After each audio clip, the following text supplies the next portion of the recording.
Hello guys, I hope you guys are doing okay. I am Mampi, your favorite life sciences teacher. If you're a returning subscriber, thank you very much for your continuous support. If you're new to this channel, please subscribe, like, share, comment, and turn on the notification bell so that you can be notified every time I post a video. So today we are going to talk about lesson plan. Do not mind the noise. If there's any noise or wind, I'm outside because of lighting. My ring light died, so I just have to do something. Anyway, today we're going to talk about lesson planning. So lesson planning plays an important part in teaching. It also plays an important part in teaching practicals. So this video can be for people who are doing practicals or people who are actually teachers already, and then you just need to navigate how to do a lesson plan, of which I do believe that if you are already a teacher, you do have an idea of what is happening. But if you are a student teacher, this video is for you, from someone who struggled to make a lesson plan. Guys, I struggled during my practical years, but I did manage to pass good. I did manage to get a distinction in teaching practice, but it was so difficult. So every institution has its own teaching plan template. Like the school where I work is using a different template from the previous school I was working. UNISA is using a different template from Stadio. Stadio is using a different template from UJ. So every institution has its own template. I'm going to use the one that I have, especially for Stadio. So though they do not differ much from UNISA or whatever institution, at least it will also give you an idea if you do not come from Stadio. So lesson template, I'll put the template on the screen as I'm talking about this so that you can have an idea of what is happening. The first thing that we get on the lesson template is your details and the school's details and the class that you're going to teach. So the first thing is your student name, which is your name, your student number, the name of the school, whether it's private or public, the date of the actual lesson, the grade you're going to teach, because every grade needs to have its own lesson plan, the subject, the content area, the lesson topic, time duration, caps and curriculum page number of learners in the classroom. So when we talk about the content area, you're going to get it from your ATP or rather your CAPS document, which highlights that during this term, on this date or this week, they're supposed to do this. So that's where you get your content area. From your content area, you're also going to get your topic from there. Week 1, under the content of, let's say, environmental studies, they're supposed to do biosphere and what. Biosphere and what is actually your topic. Your content area is the environmental studies. If we are talking about life sciences, of course, it differs in the other subjects, if it's economics or EMS, but it's more like the same. Now the CAPS or curriculum page number, the other curriculum, it can be IEB, especially if it's private school. So they do have, I do believe that they do have a document which highlights the topics and the content that you're supposed to teach the learners. So the page that states the topic that you're going to teach is the page that you're going to include. If it's the CAPS document page 15, you just write page 15, CAPS document page 15. The number of the class is the class that you'll be teaching. If you have different classes of which they're doing the same subject and they're doing the same thing, then you can have 2 templates and then just change, like grade 7A, grade 7B, just change the class. So now we are going to get to the most important part of your lesson plan. And before I continue, I want you to understand the importance of a lesson plan. So during my teaching practice, I did not really understand the importance of a lesson plan until where I was working, and my head of department was so hands-on to tell me that, you know what, you're not supposed to go to a classroom without a lesson plan. So lesson plan basically tells your seniors that you did go to class on this date and you taught this and this and that, and learners wrote this and this and that. So if they come to you that, did you go to class and you say yes, you need to provide an evidence to say that this is the lesson plan of this date and this is what I taught the learners. Another importance of a lesson plan is that should you leave school, like should you be sick and someone has to stand in for you, they need to be able to know what you are doing in class. They need to be able to know how you structure your lessons. They need to be able to carry on with your lessons without you being present. That is why you need to have your lesson plan very detailed. So now we are going to talk about prior learning or prior knowledge. Basically, with prior learning or prior knowledge, it's what they've learned, what the learners have learned from previous class, from the previous term, from the previous lessons that you taught them. It doesn't have to be something that you taught them, but it can be something that they learned from maybe grade 7. Let me make an example. Grade 10, they're doing photosynthesis. They did learn about photosynthesis in grade 7 or the previous classes. So on the prior knowledge, if I'm teaching photosynthesis, I'll state in my lesson plans that learners have already learned about photosynthesis in grade 7, term 1, as stipulated by the CAPS document, page so and so and so. Remember, you were not there, you were not teaching grade 7, but the CAPS document tells you that at this age or at this time of the year, learners are supposed to learn about photosynthesis. So you get that knowledge from there. So you need to research. If you want to teach your learners about production, maybe it's EMS, you want to teach them about production, you need to go back to the CAPS document and see where the learners could have learned about production, and then you take it from there. My learners have learned about production from grade 8, term 1, week so and so, as stipulated by CAPS document, page this and this and that. That is your prior knowledge, because you can never be sure if they've done it, but they are supposed to do it. That's where you get your prior knowledge. And then we also have what we call learning objectives. Learning objectives is basically what you want to achieve at the end of your lesson. What is it that you want to achieve at the end of the lesson? Of course, you're not gonna know about these things without consulting your textbook, without consulting your ATP, without even consulting your examination guideline. So you're going to take your ATP, you're going to take your examination guideline. If you have, you can download it. You're also going to take your textbook.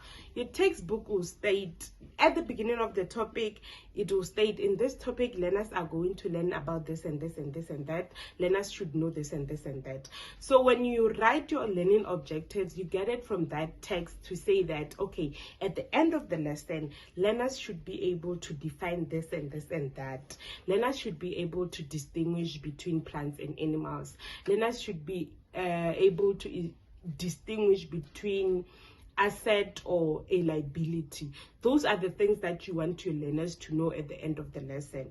And you need to state that at the end of this lesson, learners should be able to do this. So now we have two sections where it talks about knowledge, skills, and then the knowledge is things such as defining.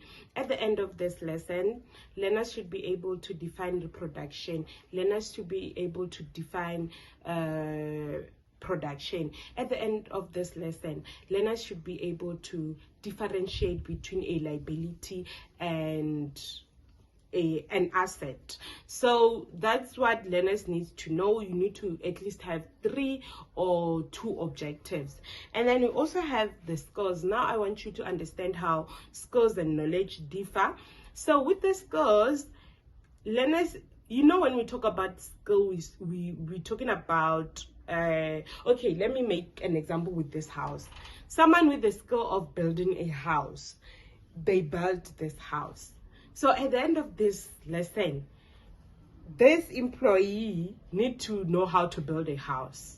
Yes, need to know how to lay bricks, need to know how to do plastering. We'll be able to do plastering, we'll be able to do foundation, we'll be able to lay what. If you're teaching them about how to draw graphs, you will tell us that at the end of the lesson, The first thing you're going to talk about when it comes to knowledge, you tell us that learners will be able to differentiate different types of graphs. It can be linear, it can be a curve, it can be a bar graph, it can be a pie chart.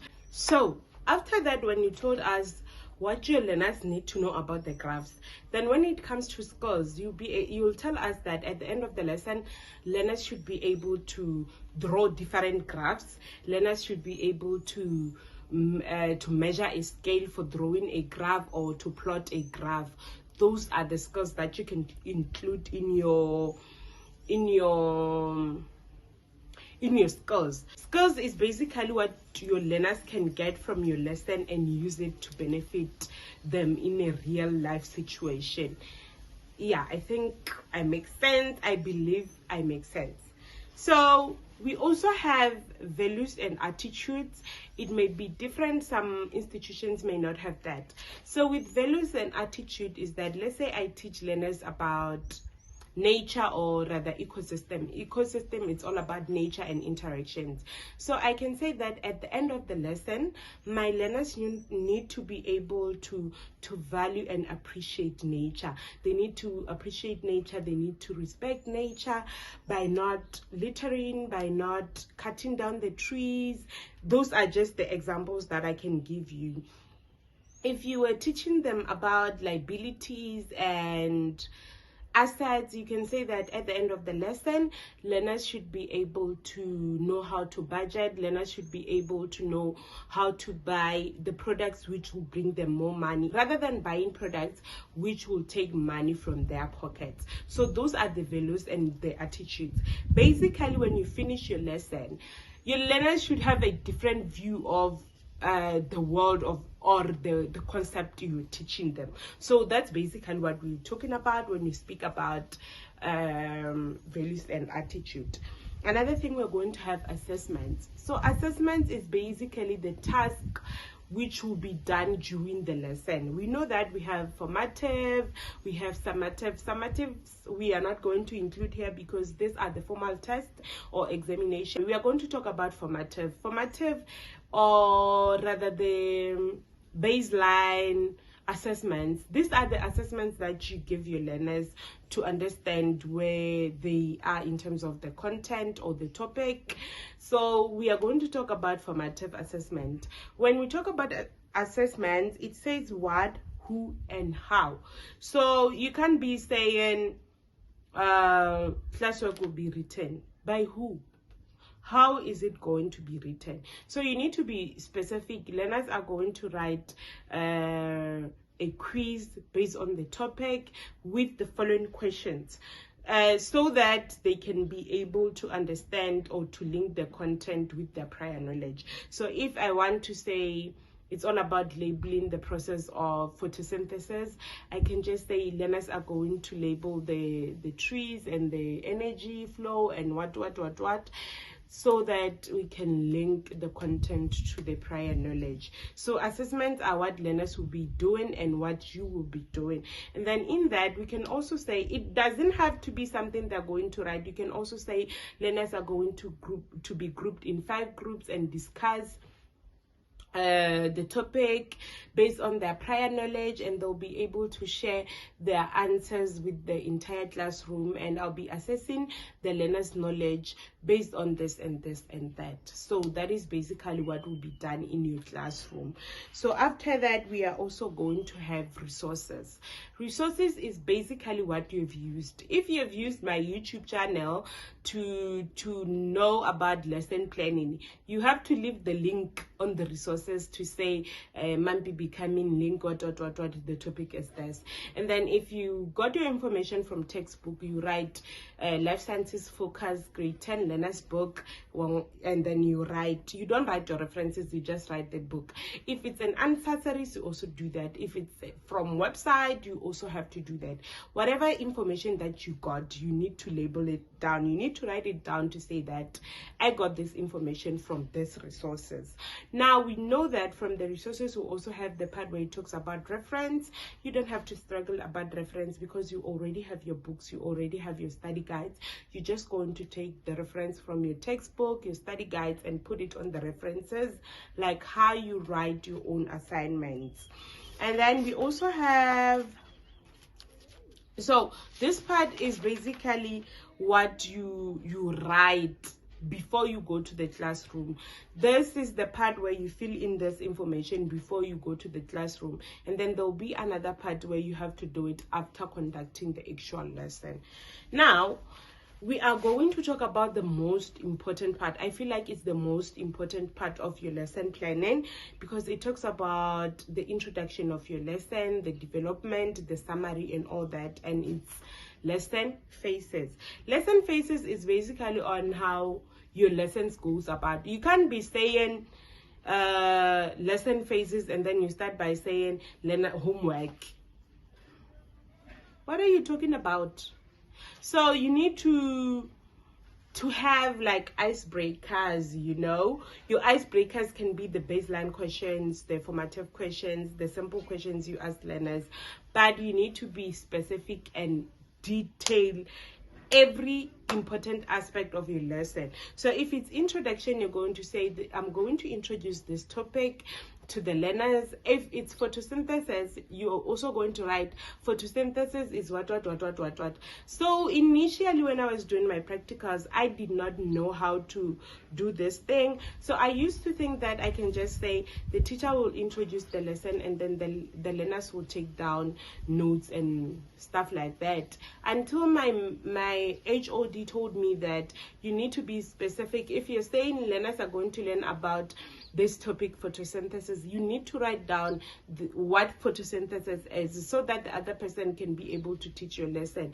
If I don't know what a liability is, since I did not do commercial subjects, I need to be able to teach about liability and assets if you're not around, by looking at your lesson plan. So you're going to tell us how you're going to conduct your lesson. Introduction, you're going to introduce the topic, and then you introduce it. You're going to ask the questions. Your questions are like your icebreakers to understand learners' prior knowledge. So before anything else, you mentioned that learners have learned about what so not in grade so and so, or in term 1. So now you need to give us the questions based on their prior knowledge. Now you want to test your learners' knowledge so that you can link the prior knowledge to the current content or the current topic.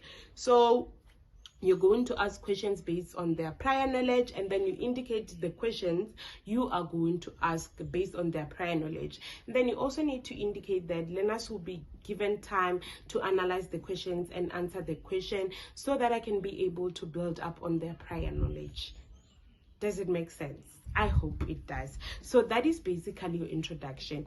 Introduction needs to be done in 10 minutes at least, depending on the duration of your lesson. Let's say it's 1 hour. So introduction needs to be done in that 10 minutes, where you just give learners an icebreaker. You talk about general stuff. How do you think we survive? Where do we get the energy from? What is energy? And then they'll be telling you the ability to do work and what so not. From there, you build from what you have learned from your learners, and then you correct their misconception. So in the introduction, you'll be telling us that you are focusing on learners' prior knowledge. You're introducing the topic so that you can link prior knowledge and the current content. Now we have development. Development is basically like inside your classroom now, inside your lesson. What is happening now? It's fireworks everywhere. This time you are killing it. So development is basically everything that will be happening. It will be you getting into content, differentiating, explaining, teaching learners how to differentiate. And during that time, you need to mention that I will be doing this, I'm going to do this. As I'm doing this, learners will be doing this. Because your learners can be like, no. You need to tell us what your learners are going to be doing. Your learners need to be writing notes. Your learners need to be doing discussions. Your learners need to be answering questions. Your learners should share with you their ideas and their misconceptions, so that you can remember every time when a learner gets to class, if they have an idea of the topic, they might be having misconceptions. So they need to be given time to speak out their misconceptions, to share their ideas, what they think the topic is about, how they relate the topic to their everyday lives. So that is what you need to do. During development, you're going to tell us what you'll be doing, what your learners will be doing, and how do you guys handle it. If you are going to group your learners in groups, you're going to teach them how to measure using what. If it's a science class whereby they're doing measurements, whereby they're doing practicals and all that, you need to tell us step by step that this is what I'll be doing, my learners will be doing this, and all that. So your development can take 30 minutes. Yeah, your development can take 30 minutes or 35 minutes, depending on the duration of your lesson. If your lesson is at 1 hour, you need to state introduction, maybe 15 minutes, development maybe 30 minutes, consolidation maybe 15 minutes. Now, speaking of consolidation is basically summary. I used to write I'm going to do summary of what we learned during the class lesson or during the lesson, of which it does not make sense when I think about it now.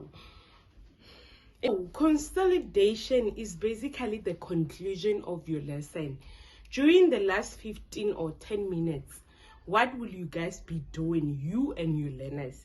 So obviously you're going to have to do summary, and you need to analyze or assess if your learners understand what you've been doing throughout the lesson. So this is where you tell the mentor or your seniors that in the last 15 minutes we'll be discussing the summary of what was done, and then you mentioned whatever that you've discussed, the definition of this and this, how this and this works, and how to differentiate the different types of graphs. And then learners were grouped into 5 groups to discuss this. Learners were given formative assessment in order to analyze if they understood the whole concept. So consolidation is the conclusion of your lesson, how you're going to conclude your lesson, to make sure that your learners understand you and to make sure that you've reached your learning objectives. Remember, at the beginning of the lesson you said you want to obtain certain learning objectives. So that's when we are going to see if you have obtained your learning objectives or not. And then we also have planned questions. In the brackets it says 6 levels of questioning. I want you to go and type Bloom's taxonomy questioning level. I think I'll also attach it on the screen so that you can see. So when we ask learners questions, we need to use the level of Bloom's taxonomy's level of questioning. Like, learners need to know, learners need to define, describe, illustrate, stuff like that. So you need to go and check that. From there you're going to write at least 6 questions that you are going to ask your learners.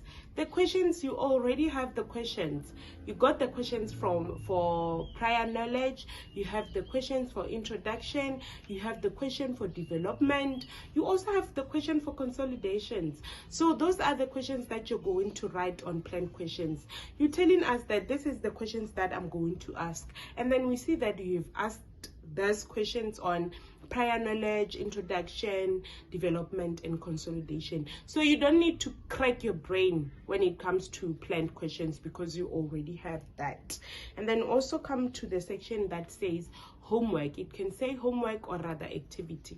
Homework, if you're saying learners are going to write homework based on what, you don't do that. Learners are going to differentiate between liability and what, and then you write homework, differentiate between liability and what, group this following items into liability and what, tabulate what. So you need to be specific, as if you're instructing yourself. Yeah, as if you're instructing yourself or your seniors or your mentor. And then that's how we structure the part about activities and homework. Same applies to classwork. You can put classwork in your consolidation to say, write the following classwork, write the following things. Yes. And then the reference part, we spoke about it, and there's a section that speaks about learners with special needs. Very important. When they say learners with special needs, they are not necessarily referring to learners who can partially hear or partially see, learners with physical disabilities. Because obviously, if you teach at a public school, you might not have learners with certain disabilities or disabilities at all. But you might have learners who are struggling to get the concept like fully. You might get the learners who are slow in learning. You might get the learners who are even too fast to learn. That is a special need, because you're not accommodating this learner if you go in at the pace that accommodates everyone except for that learner. So those are the things that you need to mention. My mistake when I was doing practical is to say no learner with special needs, no challenges. And then my mentor was like, what? I have challenges as a qualified teacher. I've been teaching for more than 15 years, but my classroom has challenges. For example, he gave me an example. As you were teaching, I came to class to ask for certain learners and all that. These are the challenges that you need to include in your lesson plan. So the challenges can be about anything. The environment, the class it was too hot. You couldn't open the windows. Learners were not functioning. Stuff like that. Learners were struggling to get the concept. Learners were fighting, but be careful, because we don't want to say that you don't have classroom management. But you need to include such things to show that you are human, to show that you're teaching human beings. Imagine teaching 70 learners and you're saying you don't have any challenges or learners with special needs. Wow, you're teaching geniuses. No, it doesn't have to be like that. So you need to be able to state the special needs, learners that need more attention, less attention, and all that. And then we also have the last part. The last part is self-reflection on the lesson.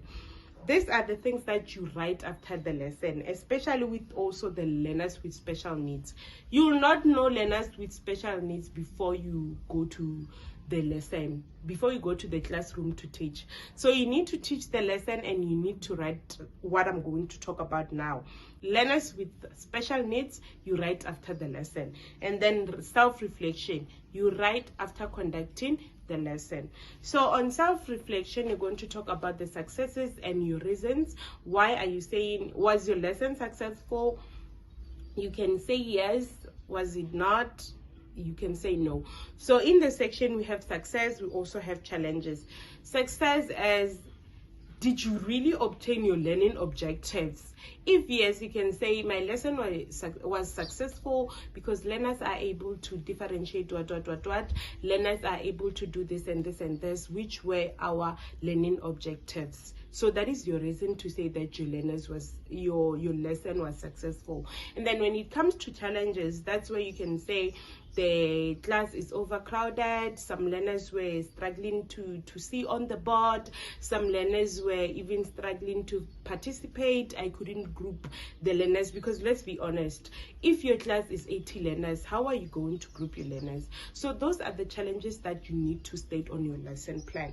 And then we also have improvements. Improvement is, what are you planning to do for the future? If your lesson now is based on the challenges that you're facing now, if some of your learners are struggling to get the concept, are struggling to concentrate, what are you going to do in the future?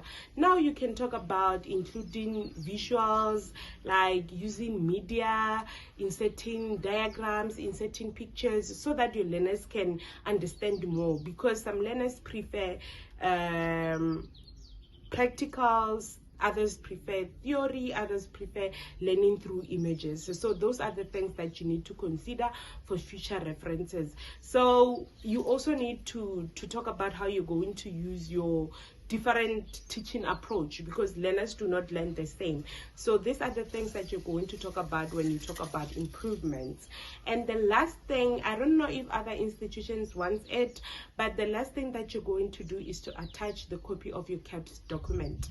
You need to tell us where you got the info. You need to tell us if what you're teaching the learners is aligning with what the government says you must teach, or what the school says you must teach. If your topic comes from CAPS document page number 15, you need to make a copy of CAPS document page number 15 and insert it in your lesson plan. And this shows that you are teaching learners the correct things, you are on the right path, you are doing what you are supposed to do.